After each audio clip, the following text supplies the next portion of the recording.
So after about 12 flights now from the scale event that I attended down at Midland Helicopter Club, have I learnt anything and have I changed my flying style?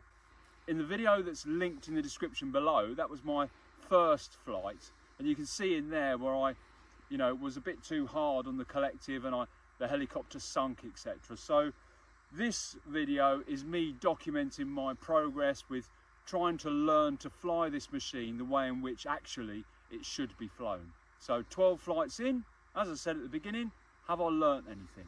Let's find out.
Okay, so have I learnt anything, the exam question? I think so. Yeah, it's about slow speed, much more control, bigger turns, more use of the rudder rather than the bank, and understanding that this is not a machine that weighs 4 kilos. And there's not only a great deal of time and effort and energy and money into something like this, but you only have to get it wrong once, and it's going to cost a lot and it's going to break your heart. So you've got to fly it with a great deal of respect. We all do that anyway with our helicopters, but especially a scale model. And you saw at the very end there, you know, I've still got things to work on, which is just how heavy this is and how quickly it can sink. And you saw there at the very end there how I had to, you know, adjust that with collective.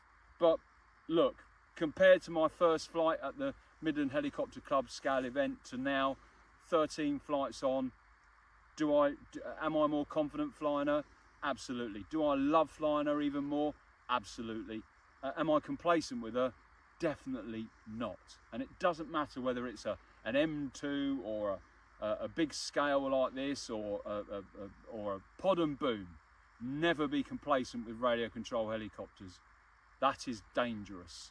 Fly it responsibly. Right, thanks very much, legends. Join me in the next one. Remember, it's all about the journey. Take care.